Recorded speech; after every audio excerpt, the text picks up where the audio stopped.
In today's video, I'm going to be talking about energy management in the UK. This is for the IGCSE geography spec for economic activity and energy, where you need to know a case study of a developed country which has undergone energy resource management. So, first of all, I'm going to talk about the energy mix of the UK and how it's changed over the last 40, 50 years.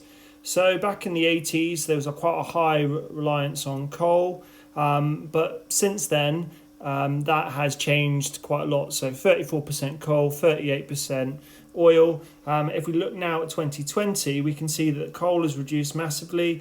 There's been more use of natural gas, but increasingly we're seeing renewables become more and more important. So it was less than 2% back in 1980. And now it's 12.5% of the energy mix, and that is increasing year on year. Also, the sectors and the areas that use energy has changed quite a lot since the 70s and 80s. So on this graph, we can see that since the 70s, industry has gone down as the major use of energy. That's because we've had deindustrialization and switched away from the tertiary economy. But we've seen in the same time that transport has increased and homes have increased. So we're getting a shift in where energy is being used rather than just a decline in energy. So to look at the UK's energy management strategy, I'm only going to look at two parts of it. It's very complex, there's lots of different bits to it, but two areas I can look at are how they've increased the renewable energy output and the limitations and benefits of that, and also how they've tried to make homes more energy efficient. So on renewable energy, one of the more obvious ways that they've tried to tackle the energy demand is, but they've invested quite a lot in offshore wind farms. And what I've highlighted here is an example which is called the Walney Wind Farm. It's offshore on the northwest coast of England, and it's got 189 turbines, which at the time was the largest offshore wind farm in the world, but it's now the second largest. And this is a pretty good move from the UK government because it can produce electricity for quite a lot of homes, so 600,000 homes. It's sustainable and it's using a infinite resource, the wind, which won't run out, rather than using coal or oil or natural gas. As I said, it was the second largest. This is because in 2020 it was actually overtaken by another UK project made by the same people who called Hornsea Wind Farms. This is on the north-east coast near Grimsby and Hull. And by the time that stage 2 and stage 3 in the next couple of years are complete, it will literally be able to provide energy for millions of homes. I think at the moment it's about 1.3 for just stage 1, so we could see a couple more million being provided as this expands. So this is a direct strategy the UK is trying to do. Wind energy is something they're trying to promote. This obviously has pros and cons. The obvious pro that I've kind of mentioned is that it's sustainable, it doesn't produce any pollution, it's using an infinite resource, so it's not using coal or natural gas. And because we're now producing the energy inside the UK, we're increasing our energy security by relying on power produced within our own borders and not from imports that are brought into the UK. However, there are some obvious cons. It can only provide electricity for a small proportion of the 27 million households in the UK. I said it was 600,000 homes for Walney, so that's only a really small proportion. The other thing is it's wind energy, so you have to have reliable winds, which we do have in the UK, but essentially when the wind's not blowing, you're not being able to produce energy. So it's not as reliable as having coal that I can burn and I know exactly what I'm going to get.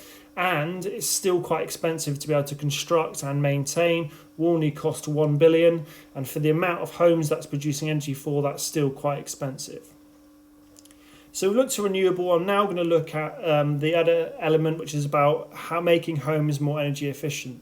So the government came up with this grant called the Green Homes Grant in the last couple of years, and essentially they were trying to promote homeowners to save money and make their homes more energy efficient by saying we'll give you up to £5,000 to spend on improving your homes. So this could be used to install things like loft insulation, triple glazing. You could also have heat pumps, basically ways to try and get you to make your house more energy efficient, so less kind of cost to heat it. So it's a benefit to the consumer, but it's also a benefit to the government, which is trying to make homes more energy efficient and using less energy.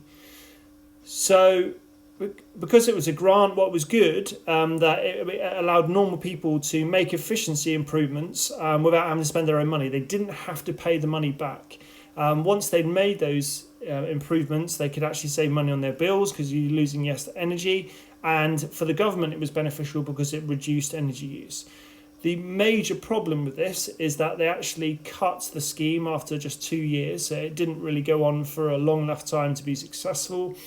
And only about 10% of the homes they hoped to do it actually took it up. So 60,000 homes. That means on a national scale, it's not very effective. It hasn't improved the lives or the energy efficiency for many, many homes, despite quite a lot of government investment, largely because they have got rid of the scheme. So we've seen other schemes like this in the past that kind of come and go, and because it's not consistent enough, that is a problem in terms of trying to tackle energy efficiency in UK homes.